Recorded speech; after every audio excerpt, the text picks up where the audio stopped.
আসসালামু আলাইকুম। এটিএন বাংলা সংবাদে সবাইকে স্বাগত জানাচ্ছি সীমা খান। শুরুতেই বিআরবি কেবলস সংবাদ শিরোনাম। নিউ ইয়র্কে জাতিসংঘ অধিবেশনে সাক্ষাৎ হচ্ছে না ডক্টর ইউনূস ও নরেন্দ্র মোদির। দ্বিপক্ষীয় বৈঠক হবে ভারতের পররাষ্ট্রমন্ত্রীর সাথে বাংলাদেশের পররাষ্ট্র উপদেষ্টার। শাসকের আইন নয়, আইনের শাসন প্রতিষ্ঠাই হবে বিচার বিভাগের মূল দায়িত্ব, জানালেন প্রধান বিচারপতি। দুর্নীতির বিরুদ্ধে জিরো টলারেন্স। ঐক্যবদ্ধভাবে সব চক্রান্ত মোকাবেলা করে এগিয়ে যেতে পারলে মানুষের ভোটের অধিকার প্রতিষ্ঠা হবে, সিরাজগঞ্জের জনসভায় ভার্চুয়ালি যুক্ত হয়ে জানালেন তারেক রহমান। সহিংসতার প্রতিবাদে খাগড়াছড়ি ও রাঙামাটিতে ৭২ ঘণ্টার সড়ক নৌ অবরোধ। পাহাড়ি জনগণকে শান্ত থাকার আহ্বান স্বরাষ্ট্র উপদেষ্টার। আলোচনার মাধ্যমে সমাধানের তাগিদ মির্জা ফখরুলের। এবং শান্তি চুক্তি বাতিল করে পার্বত্য অঞ্চলের সাংবিধানিক ধারা প্রতিষ্ঠার দাবি বৈষম্য বিরোধী ঐক্য পরিষদের। পাহাড়ে বহুমুখী ষড়যন্ত্র চলছে, মন্তব্য তথ্য উপদেষ্টার। শুনছিলেন বিআরবি কেবলস সংবাদ শিরোনাম। এবারে জানাবো বিস্তারিত। পার্বত্য এলাকার সমস্যাকে অভ্যন্তরীণ বলে মন্তব্য করলেন পররাষ্ট্র উপদেষ্টা মোহাম্মদ তৌহিদ হোসেন। জাতিসংঘের ৭৯তম অধিবেশনে বাংলাদেশের অবস্থান জানাতে আয়োজিত ব্রিফিংয়ে তিনি বলেন, রাষ্ট্র সংস্কার ও মানবাধিকার ইস্যুতে বাংলাদেশের কর্মপরিকল্পনা ব্যক্ত করবেন প্রধান উপদেষ্টা ডক্টর মোহাম্মদ ইউনূস। এবারের সফর সংক্ষিপ্ত হবে জানিয়ে তিনি আরও বলেন, অধিবেশনে ভারতের প্রধানমন্ত্রী নরেন্দ্র মোদির সাথে প্রধান উপদেষ্টার সাক্ষাৎ বা বৈঠক কিছুই হবে না। বিস্তারিত জানাচ্ছেন সৈয়দ রিয়াজ। জাতিসংঘের সাধারণ পরিষদের অধিবেশনে যোগ দিতে সোমবার যুক্তরাষ্ট্রের নিউ ইয়র্ক যাচ্ছেন অন্তর্বর্তীকালীন সরকারের প্রধান উপদেষ্টা ডক্টর মোহাম্মদ ইউনূস। ২৭ সেপ্টেম্বর সাধারণ পরিষদের ৭৯তম অধিবেশনে ভাষণ দেবেন তিনি। অন্তর্বর্তীকালীন সরকারের দায়িত্ব পালনের পর এটি প্রধান উপদেষ্টার প্রথম বিদেশ সফর। সাম্প্রতিক বছরগুলোর মতো এবার বাংলাদেশ থেকে শতাধিক সদস্যের প্রতিনিধিত্ব চার্টার বিমানে নিউ ইয়র্ক সফর করবেন না। জাতিসংঘের সাধারণ পরিষদে অংশগ্রহণ নিয়ে পররাষ্ট্র মন্ত্রণালয়ের ব্রিফিংয়ে উপদেষ্টা তৌহিদ হোসেন শুরুতে প্রধান উপদেষ্টার আমেরিকা সফরের কর্মসূচি এবং সেখানে বাংলাদেশ নিয়ে তার করণীয় বিষয়গুলো তুলে ধরেন। তিনি তার বক্তব্যে বিগত ২ মাসে বাংলাদেশে ঘটে যাওয়া অভাবনীয় গণ অভ্যুত্থানের বিবরণ ও আগামী দিনে জনভিত্তিক, কল্যাণমুখী ও জনস্বার্থে নিবেদিত একটি রাষ্ট্র ব্যবস্থা গড়ে তোলার দৃঢ় প্রত্যয় বিশ্ব দরবারে তুলে ধরবেন। এক প্রশ্নের জবাবে পররাষ্ট্র উপদেষ্টা বলেন, জাতিসংঘ অধিবেশনকে উপলক্ষ করে বাংলাদেশ আয়োজিত এক ইভেন্টে রোহিঙ্গা সমস্যার সমাধানে আন্তর্জাতিক সম্প্রদায়ের সাথে আলোচনা করা হবে। এটার একমাত্র সমাধান হচ্ছে তাদের নিজ দেশে ফেরত যাওয়া, এবং তারাও ফেরত যেতে চায়, আমরাও চাই যে তারা ফেরত যান। সেই পরিবেশ সৃষ্টি করতে হবে। এ সময় কিছু বিষয় নিয়ে ভারতের সাথে বাংলাদেশের টানাপোড়েন আছে স্বীকার করে পররাষ্ট্র উপদেষ্টা বলেন, সাম্যতার ভিত্তিতে আলোচনার মাধ্যমে সমস্যা কাটিয়ে ওঠা সম্ভব। জয়শঙ্করের সাথে আমার দেখা হওয়ার সম্ভাবনা আছে, মোটামুটি প্রায় নিশ্চিত। আমরা অবশ্যই চেষ্টা করবো সে একটি সম্পর্ক, ওয়ার্কিং রিলেশন সৃষ্টি হয়। জনাব মোদি একটু আগে চলে আসছেন, আর আমাদের চিফ অ্যাডভাইজার একটু দেরিতে যাচ্ছেন, কাজেই তাদের ওখানে দেখা হওয়ার সম্ভাবনা নেই বলেই মনে হচ্ছে। পররাষ্ট্র উপদেষ্টা আরও বলেন, অচিরেই পার্বত্য সমস্যার শান্তিপূর্ণ সমাধান হবে। আমরা এটাকে আমাদের অভ্যন্তরীণ একটা সমস্যা হিসেবে দেখছি এবং সেটা সমাধানের চেষ্টা করছি। জাতিসংঘ অধিবেশনের সাইড লাইনে বাংলাদেশ আরও একটি ইভেন্টের আয়োজন করবে জানিয়ে পররাষ্ট্র উপদেষ্টা বলেন, সেখানে বিশ্ব নেতাদের সামনে বাংলাদেশের বর্তমান অবস্থান তুলে ধরা হবে। সৈয়দ রিয়াজ, এটিএন বাংলা, ঢাকা। নির্বাহী বিভাগ থেকে বিচার বিভাগকে স্বাধীন রাখতে সুপ্রিম কোর্টের অধীনে আলাদা সচিবালয় করার উদ্যোগ নেওয়া হচ্ছে বলে জানিয়েছেন প্রধান বিচারপতি সৈয়দ রেফাত আহমেদ। সুপ্রিম কোর্টে বিচারকদের উদ্দেশ্যে দেয়া অভিভাষণে তিনি একথা জানান। এ সময় বিচার বিভাগে যে কোনো দুর্নীতির বিরুদ্ধে জিরো টলারেন্সের ঘোষণাও দেন তিনি। অন্যদিকে আইন উপদেষ্টা আসিফ নজরুল বলেন, বিচার বিভাগ নিয়ে জনগণের ক্ষোভ দূর করতে কাজ করছে অন্তর্বর্তী সরকার। রিপোর্ট করছেন মাজহারুল হক মুহাজির। ৪২ লাখ মামলা, বিচারক সংকট, রয়েছে এজলাসের স্বল্পতা, এমন নানা সমস্যার মধ্যে আছে জেলা পর্যায়ের আদালত ও এর বিচারকরাও। তার উপর বড় চ্যালেঞ্জ মনে করা হচ্ছে নতুন বাংলাদেশে বিচার ব্যবস্থায় মানুষের আস্থা ফেরানো।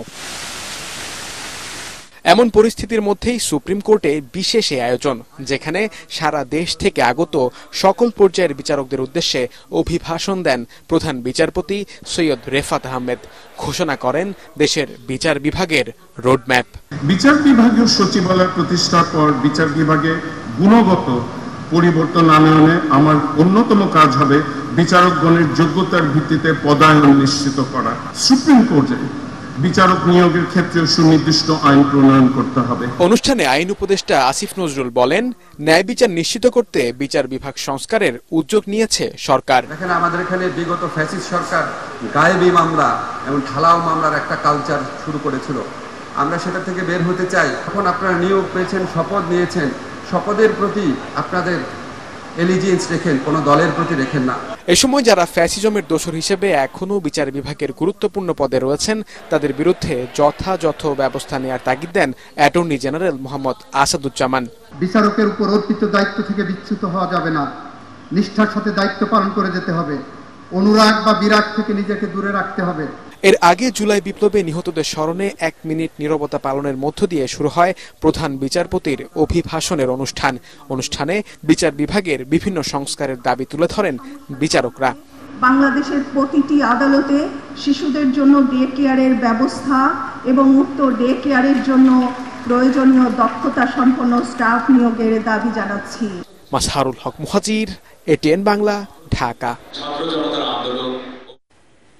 দেশ স্বৈরাচার মুক্ত হয়েছে, কিন্তু গণতন্ত্র পুনঃপ্রতিষ্ঠার লক্ষ্য অর্জনে আরও অনেক পথ বাকি বলে জানিয়েছেন বিএনপির ভারপ্রাপ্ত চেয়ারম্যান তারেক রহমান।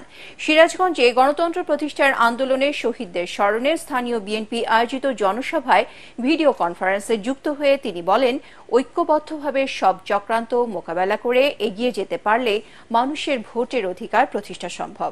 আরও জানাচ্ছেন কামরুজ্জামান রাজীব।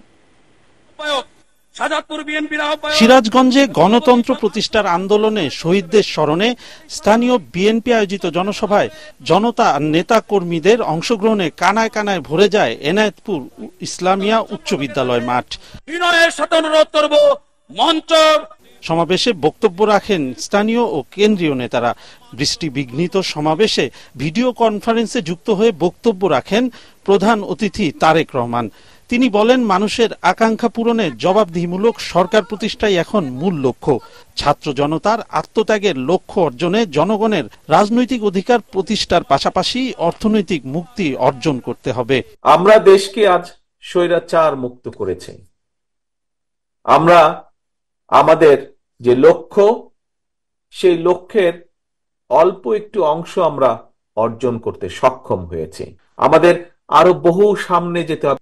এই পথ যদি আমরা সঠিকভাবে পাড়ি দিতে পারি, তাহলে আমরা বাংলাদেশের মানুষের সেই অধিকারকে আমরা পুনঃপ্রতিষ্ঠিত করতে সক্ষম হব। নেতাকর্মীদের উদ্দেশ্যে তারেক রহমান বলেন, ঐক্য অটুট রেখে মানুষের প্রত্যাশা পূরণে কাজ করতে হবে।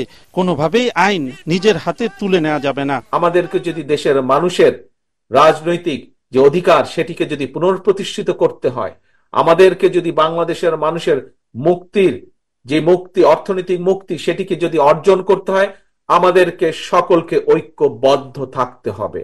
আমরা যদি ঐক্যবদ্ধ থাকি, ইনশাআল্লাহ বাংলাদেশের মানুষের যে আশা, বাংলাদেশের মানুষের যে প্রত্যাশা, সেটি আমরা পূরণ করতে সক্ষম হব। আস্থা অর্জনে নেতাকর্মীদের ধৈর্য ধারণ করে মানুষের জন্য কাজ করার আহ্বান জানান তারেক রহমান। কামরুজ্জামান রাজীব, এটিএন বাংলা।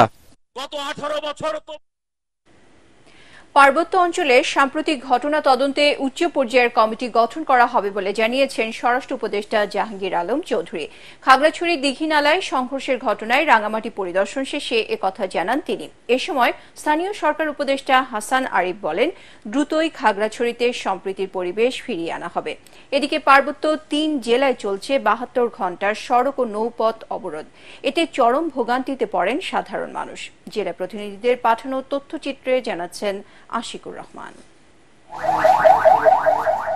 3 পার্বত্য জেলার সকল নাগরিককে শান্ত থাকার আহ্বান জানিয়েছে সরকার।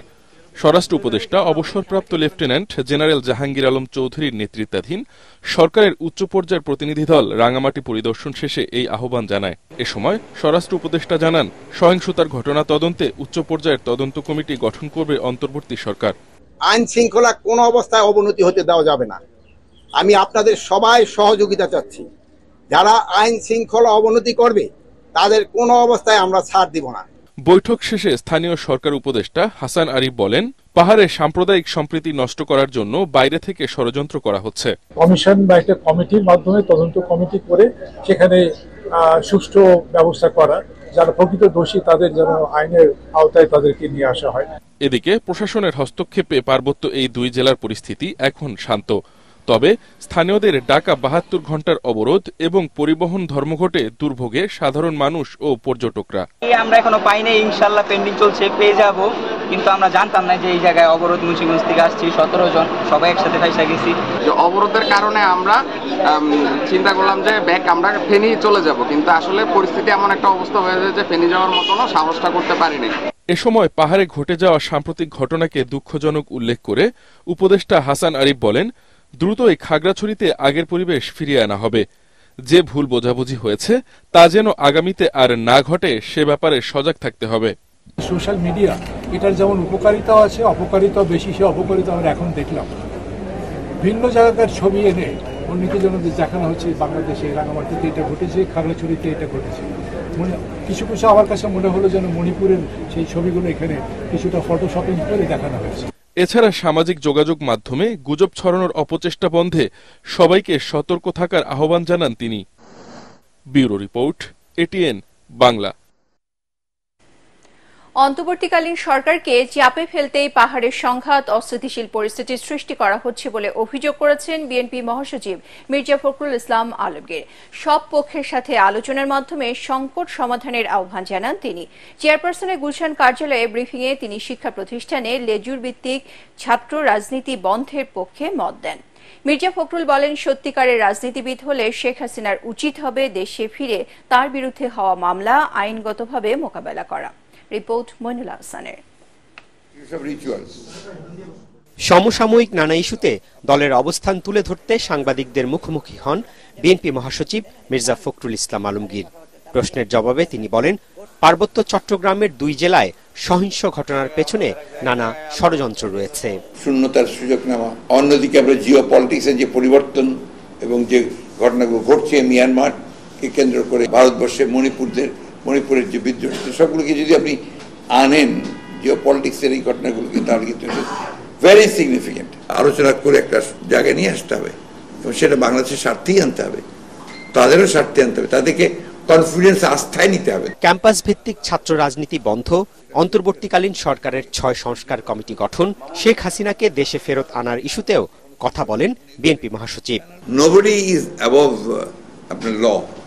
আইনের সামনে আসতে হবে এবং অ্যাকাউন্টেবিলিটি এনশিওর করতে হবে, এবং উনি যদি সত্যিকার অর্থেই রাজনীতিবিদ হন, ওনার উচিত হবে নিজে এসে আপনার এখানে ফেস করা এই সমস্ত জিনিসগুলোকে।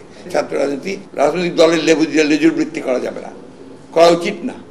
এটাকে আপনার দূরে করার জন্য কি ব্যবস্থা নেওয়া যেতে পারে, কিভাবে কাজ করতে পারে, এটা ছাত্রদের সঙ্গে কথা বলেই এই ব্যবস্থাটা হবে। আগে রাজনীতিবিদদের সঙ্গে কথা বলা, আর ওনাদের প্রস্তাব যে আগে ওরা সংস্কার তৈরি করবে, যে আপনি প্রথমেই কিন্তু জনগণ থেকে বিচ্ছিন্ন হচ্ছেন। মইনুল হাসান, এটিএন বাংলা, ঢাকা। পার্বত্য চুক্তি বাতিল করে পাহাড়ের সাংবিধানিক ধারা প্রতিষ্ঠার দাবি জানিয়েছে বৈষম্য বিরোধী পার্বত্য চট্টগ্রাম ঐক্য পরিষদ। চট্টগ্রামে আয়োজিত এক মতবিনিময় সভায় এ দাবি জানানো হয়। চট্টগ্রাম জেলা আইনজীবী সমিতি মিলনায়তনে আয়োজিত সভায় বক্তারা বলেন, উপজাতি পরিবারগুলো রাষ্ট্রীয় যেসব সুযোগ সুবিধা পাচ্ছে, বাঙালি পরিবারগুলো তা পাচ্ছে না। সংরক্ষিত কোটা থাকায় শিক্ষাক্ষেত্রে উপজাতিদের প্রায় 80% শিক্ষিত হলেও বাঙালিরা মাত্র 20% শিক্ষিত। চাকরির ক্ষেত্রেও বাঙালিরা বৈষম্যের শিকার। কোটার কারণে উপজাতিরা সব ক্ষেত্রে চাকরি পায় আর বাঙালিরা বঞ্চিত।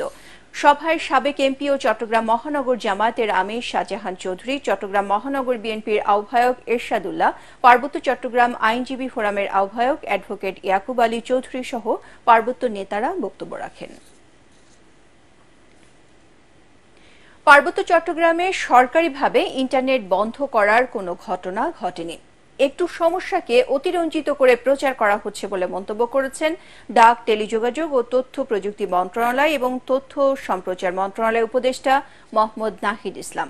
সেখানে ইন্টারনেট সেবা নির্বিঘ্ন আছে উল্লেখ করে তিনি বলেন, পাহাড়ে বহুমুখী ষড়যন্ত্র এবং দেশকে অশান্ত করার ষড়যন্ত্র আছেই। রাষ্ট্র সর্বোচ্চ গুরুত্ব দিয়ে বিষয়টি দেখছে। সকালে ফেনীর ছাগলনাইয়ার রাধানগরের দক্ষিণ আন্ধারমানিক এলাকায় বন্যা দুর্গত এলাকা পরিদর্শনে গিয়ে তিনি এসব কথা বলেন। পার্বত্য চট্টগ্রাম বা কোনো একটা জায়গায় সেখানে দীর্ঘ সময় ইন্টারনেট বন্ধ ছিল এরকম প্রমাণ কেউ দেখাতে পারবে না। এই ধরনের কিছু অভিযোগ করার ক্ষেত্রে যাতে সম্পূর্ণ সত্যটা জেনে তারপরে এটা বলি, এটাও আমার অনুরোধ থাকবে। দেশ একটা সংকটকালের মধ্যে দিয়ে যাচ্ছে, সেই জায়গায় আমাদের কিন্তু সবাইকে সতর্ক থাকতে হবে এবং বাংলাদেশকে অশান্ত করার পরিকল্পনা কিন্তু অনেকেরই রয়েছে। যে আমরা এখানে দেখছি নানাভাবে এখানে পরিস্থিতি সংকট করার চেষ্টা করা হচ্ছে, তবে বাংলাদেশের মানুষ সতর্ক আছে এবং সরকারিভাবে সবগুলো বিষয়কে কিন্তু দ্রুত সময়ের মধ্যে অ্যাড্রেস করা হচ্ছে। সুনির্দিষ্টভাবে জামাতের যারা ক্ষতি করেছে তাদের শাস্তির আওতায় আনা হবে বলে মন্তব্য করেছেন জামাত ইসলামের আমির ডাক্তার শফিকুর রহমান। দুপুরে সিরাজগঞ্জে জেলা জামাত আয়োজিত রোকন সম্মেলনে তিনি এ মন্তব্য করেন। আওয়ামী লীগকে ক্ষমা করে দেয়া বলতে আইন নিজের হাতে না তুলে নেওয়ার কথা বলা হয়েছে বলেও জানান জামাতের আমির। দলের সহকারী সেক্রেটারি জেনারেল মাওলানা রফিকুল ইসলাম খান সহ কেন্দ্রীয় নেতারা সম্মেলনে বক্তব্য রাখেন।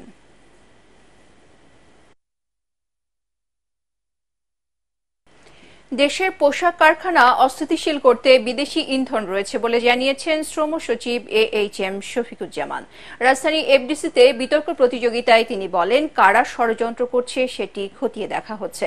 এ সময় শুধু ষড়যন্ত্রকে দায়ী না করে খাতটিকে স্থিতিশীল করতে শ্রমিকদের ন্যায্য দাবি পূরণে মালিক এবং সরকারকে উদ্যোগী হওয়ার আহ্বান জানান ডিবেট ফর ডেমোক্রেসির চেয়ারম্যান হাসান আহমেদ চৌধুরী কিরণ। ইমদাদুল্লাহ বাবুর রিপোর্ট। আওয়ামী লীগ সরকার পতনের পর হঠাৎই শ্রমিকদের দাবি দাওয়া নিয়ে অস্থির হয়ে ওঠে দেশের পোশাক খাত। এর ফলে প্রায় 40 লাখ মানুষের কর্মক্ষেত্র হয়ে ওঠে অশান্ত। অভিযোগ ওঠে এতে বাইরে থেকে উস্কানি দেয়ার। এবারের ডিবেট ফর ডেমোক্রেসি আয়োজিত বিতর্ক প্রতিযোগিতার বিষয় ছিল পোশাক খাতের এই অস্থিরতা।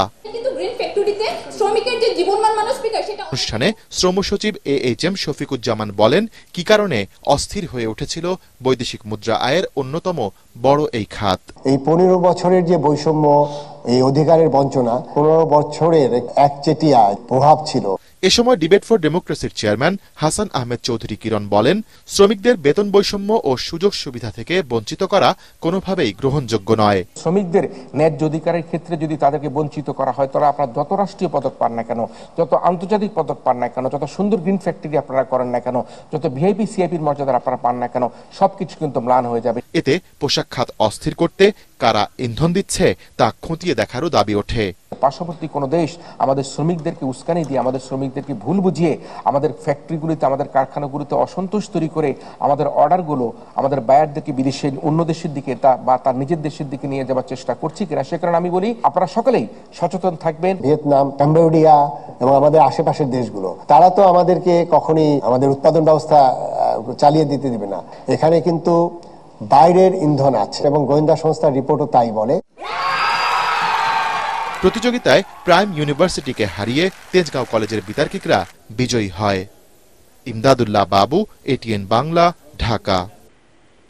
দায়িত্ব নেওয়ার পর প্রথমবারের মতো ATN বাংলার বিশেষ টকশো ATN সংলাপে অংশ নেন বাংলাদেশ ব্যাংকের governor doctor Ahsan H Mansur. ATN Bangla ও ATN নিউজের chairman doctor Mahfuzur Rahman ATN Bangla কার্যালয়ে গভর্নরকে স্বাগত জানান। পরে তারা সৌজন্য বৈঠকে দেশের অর্থনীতির সার্বিক বিষয় নিয়ে আলোচনা করেন। অর্থনীতিকে চাঙ্গা করতে বৈধ পথে আরও বেশি প্রবাসী আয় দেশে আনতে বাংলাদেশ ব্যাংক গভর্নরের প্রতি আহ্বান জানান ডক্টর মাহফুজুর রহমান। চলমান আর্থিক সংস্কারের সব পক্ষের সহযোগিতা আশা করেন ডক্টর আহসান H মনসুর। এ সময় ATN বাংলার অনুষ্ঠান ও সম্প্রচার বিভাগের উপদেষ্টা তাশিক আহমেদ, ATN সংলাপ অনুষ্ঠানের প্রযোজক আব্দুস সাত্তার, সঞ্চালক আমিনুল মজলিস উপস্থিত ছিলেন। পরে ডক্টর মাহফুজুর রহমান বাংলাদেশ ব্যাংকের গভর্নরকে ATN বাংলার অনুষ্ঠান বিভাগের কার্যক্রম সম্পর্কে জানান ও কার্যালয় ঘুরিয়ে দেখান। অবশেষে শখের ইলিশ যাচ্ছে ভারতে। আসন্ন দুর্গাপূজা উপলক্ষে দেশটিতে ৩,০০০ মেট্রিক টন ইলিশ মাছ উপহার হিসেবে রপ্তানির অনুমোদন দিয়েছে বাণিজ্য মন্ত্রণালয়। মন্ত্রণালয়ের উপসচিব সুলতানা আক্তারের সই করা এক বিজ্ঞপ্তিতে বলা হয়, দুর্গাপূজা উপলক্ষে বিভিন্ন রপ্তানিকারকদের আবেদনের প্রেক্ষিতে নির্ধারিত শর্ত পূরণ সাপেক্ষে ৩,০০০ টন ইলিশ ভারতে রপ্তানির অনুমোদন দেওয়া হয়েছে। ২৪ সেপ্টেম্বর বেলা ১২টার মধ্যে সংশ্লিষ্ট আবেদনকারীদেরকে প্রয়োজনীয় কাগজপত্র সহ বাণিজ্য মন্ত্রণালয়ে আবেদন করার বিষয়ে নির্দেশনা দেওয়া হয় বিজ্ঞপ্তিতে। পরাজিত শক্তি দেশে অস্থিতিশীল পরিবেশ সৃষ্টি করতে চাইলে জনগণই রুখবে বলে মন্তব্য করেছেন পরিবেশ, বন ও জলবায়ু বিষয়ক উপদেষ্টা সৈয়দা রিজওয়ানা হাসান। রাজধানীতে এক আলোচনায় অংশ নিয়ে তিনি একথা বলেন। এ সময় বিভক্তির রাজনীতি শুরু হলে সুশাসন প্রতিষ্ঠার সুযোগ হাতছাড়া হবে বলে মন্তব্য করেন সুজন সম্পাদক বদিউল আলম মজুমদার। বিস্তারিত জানাচ্ছেন রাসনা দাস। অন্তর্বর্তী সরকারের করণীয় ও দিক নির্দেশনা নিয়ে রাজধানীর বিস অডিটোরিয়ামে centre for governance studies CGS আয়োজন করে ধারাবাহিক এই সংলাপের। স্বৈরাচারের আমলা দিয়ে বিপ্লবী সরকার চলতে পারে না। এতে অংশ নেন বিভিন্ন শ্রেণী পেশার মানুষ। বক্তারা বলেন, কাগজে কলমে সংস্কার সম্ভব হলেও মানসিকতা সংস্কার না হলে দেশ পুনর্গঠন সম্ভব নয়। সংস্কারের প্রস্তাবনা আসা মাত্রই সংস্কার হয়ে যাবে এটা মনে করার কোনো কারণ নেই। তো আমার দৃঢ় বিশ্বাস যে ক্ষমতার ক্ষেত্রে জবাবদিহিতা আমরা আনতে পারবো, অধিকারের ক্ষেত্রে আমরা জবাবদিহিতা আনতে পারবো। একে ব্যবহার করে অন্যের বিরুদ্ধে আমরা টেনে নামানোর যে প্রচেষ্টা, এই প্রচেষ্টার থেকে যদি উঠতে না পারি তাহলে কিন্তু আমাদের এই সম্ভাবনাও কিন্তু বাস্তবে রূপায়িত হবে না। এ সময় বক্তারা আরো বলেন, স্বৈরাচারী সরকারের প্রশাসন দিয়ে বিপ্লবী সরকার কখনোই সুশাসন প্রতিষ্ঠা করতে পারবে না। এই স্টেক হোল্ডারদের যে বিদ্যমান শক্তি ভারসাম্য, তার মধ্যে যদি একটা গণতান্ত্রিক প্রক্রিয়ায় রাজনৈতিক ঐক্যমত্যের ভিত্তিতে আমরা এই কাজটা করতে না পারি, আমরা ঝুঁকি বাড়িয়ে তুলবো। কেবল আমি ওরকম বলবো না যে এই সরকার যত সময় লাগে তত সময় থাকুক না, সেটা কোনো কথা হতে পারে না। এবং সরকারের আমাদেরকে বিশ্বাস করতে হবে, কারণ আপনি এমন কোন আইন বানাতে পারবেন না যে আইন আমরা পরিবর্তন করতে পারবো না। দ্রুত নির্বাচনের মাধ্যমে গণতান্ত্রিক সরকার প্রতিষ্ঠা করার আহ্বান জানান আলোচকরা। সাংবাদিকের নাম রাসনা দাস, এটিএন বাংলা, ঢাকা। ঢাকা বিশ্ববিদ্যালয় ফজলুল হক মুসলিম হলে পিটিএ হত্যার ঘটনায় জড়িত থাকার অভিযুক্তে শিক্ষার্থীর হলের সিট বাতিল করা হয়েছে। বিশ্ববিদ্যালয় কর্তৃপক্ষ অভিযুক্ত ওই শিক্ষার্থীদের সাময়িকভাবে বহিষ্কারেরও আদেশ দিয়েছেন। এছাড়া ফজলুল হক মুসলিম হলের প্রভোস্ট অধ্যাপক ডক্টর শাহ মোহাম্মদ মাসুমকে বদলে ওষুধ প্রযুক্তি বিভাগের অধ্যাপক ডক্টর মোহাম্মদ ইলিয়াস আল মামুনকে হলটির নতুন প্রভোস্ট হিসেবে নিয়োগ করা হয়েছে। বৈষম্য বিরোধী ছাত্র আন্দোলনের ছাত্র সমন্বয়ক নয়, উপদেষ্টাদের সিদ্ধান্তই গ্রহণযোগ্যতা পাবে বলে জানিয়েছেন সরকারি চাকুরিতে বয়সসীমা ৩৫-এর দাবিতে থাকা আন্দোলনকারীরা। রাজধানীর শাহবাগে চাকরিতে বয়সসীমা ৩৫ করার দাবিতে আয়োজিত মার্চ ফর ৩৫-এ তারা একথা বলেন। তাদের দাবি মেনে না নিলে ২৬ লাখ শিক্ষার্থী প্রধান উপদেষ্টার কার্যালয়ের সামনে অবস্থান নেবে বলেও জানান তারা। সেই সাথে ভুয়া মুক্তিযোদ্ধা ও ভুয়া সনদে নিয়োগপ্রাপ্তদের চিহ্নিত করে দ্রুত ব্যবস্থা নেওয়ার আহ্বান জানান তারা। আমাদেরকে কেন বারবার বোঝা রাখা হবে? বিগত সরকার আমাদেরকে বোঝা বানিয়ে রাখছে, বর্তমান সরকারও যদি আমাদেরকে বোঝা বানিয়ে রাখে তাহলে আমরা যাব কার কাছে? আমাদের কথা একটাই, দাবি একটাই, ৩৫-এর থেকে যদি ৩৫ দিনও কম হয় তাও আমরা মানব না। এবারে আল আরাফা ইসলামী ব্যাংক অর্থ সংবাদ।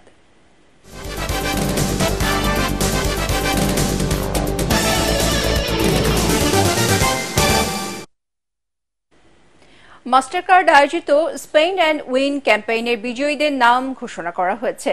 রাজধানী শেরাটন হোটেলে আয়োজিত এক পুরস্কার বিতরণী অনুষ্ঠানে বিজয়ীদের নাম ঘোষণা করেছে মাস্টারকার্ড।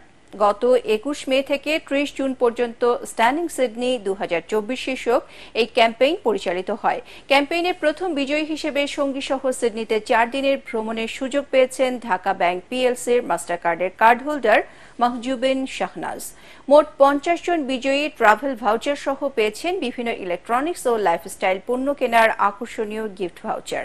মাস্টারকার্ড বাংলাদেশের কান্ট্রি ম্যানেজার সৈয়দ মোহাম্মদ কামাল জানান, আগামীতে দেশের ডিজিটাল অর্থনীতি প্রবৃদ্ধিতে অবদান রাখতে মাস্টারকার্ড এ ধরনের ক্যাম্পেইন পরিচালনা অব্যাহত রাখবে। এবারে আন্তর্জাতিক সংবাদ।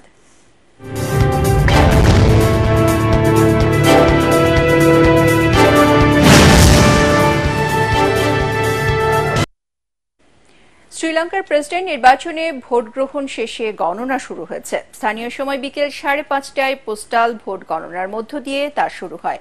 তবে রোববার সকালের আগে ফলাফল জানার সম্ভাবনা নেই। ব্রিটিশ সংবাদ মাধ্যম বিবিসি এক প্রতিবেদনে এ তথ্য জানিয়েছে। এর আগে সকাল থেকে ভোট গ্রহণ শুরু হয়ে একটানা বিকেল 4টা পর্যন্ত চলে। এবারে প্রেসিডেন্ট নির্বাচনে মোট 38 জন প্রার্থী রয়েছেন। নির্বাচনে অন্যতম প্রার্থী হলেন বিদায়ী প্রেসিডেন্ট রনিল বিক্রমাসিংহে। তবে রনিলকে চ্যালেঞ্জ জানাচ্ছেন মূলত দুজন। তার মধ্যে একজন হলেন অনুরা কুমারা দিশানায়কে, অপরজন হলেন সাজিদ প্রেমাদাসা।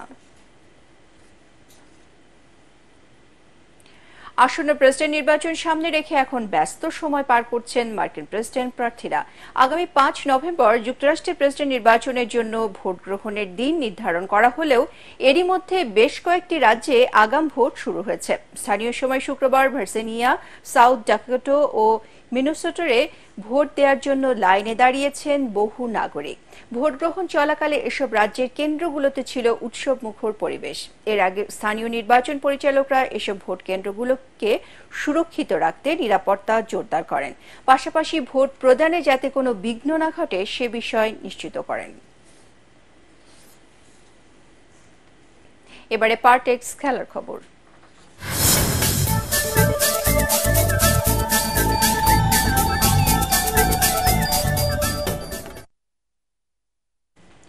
চেন্নাই টেস্টের তৃতীয় দিন শেষে বাংলাদেশের বিপক্ষে জয়ের সুবাস পাচ্ছে ভারত। 515 রানের টার্গেটে আগ্রাসী মেজাজে ব্যাটিং করে 4 উইকেটে বাংলাদেশ তোলে 158 রান। আলোক স্বল্পতায় খেলা শেষ হলে জয়ের জন্য টাইগারদের প্রয়োজন 357 রানে, হাতে আছে 6 উইকেট। এর আগে প্রথম ইনিংসে ভারতের 376 রানে জবাবে 149 রানে অল আউট হয়েছিল বাংলাদেশ। পরাগ আরমানের রিপোর্ট। ভারতে খেলা আগের 6 ইনিংসে উদ্বোধনী জুটিতে বাংলাদেশের সর্বোচ্চ রান ছিল 38।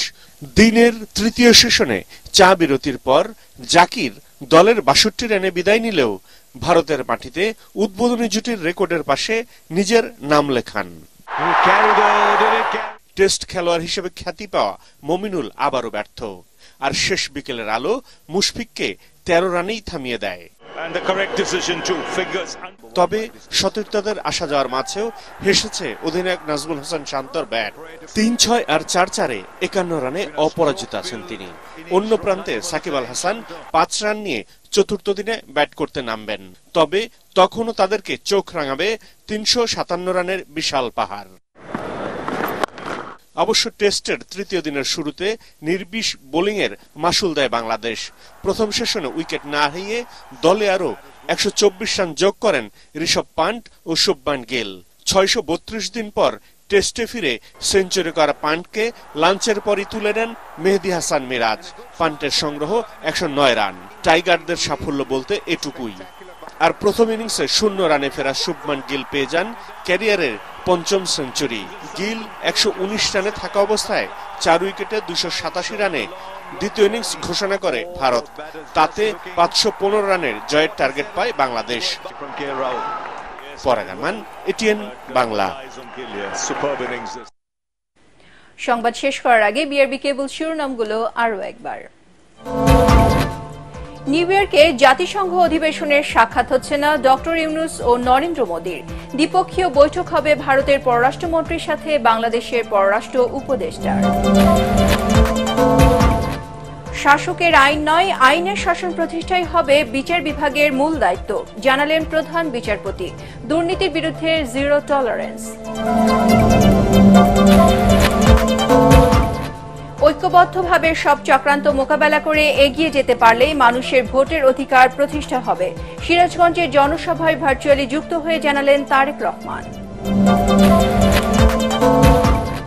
সহিংসতার প্রতিবাদে খাগড়াছড়ি ও রাঙামাটিতে 72 ঘণ্টার সড়ক নৌ অবরোধ।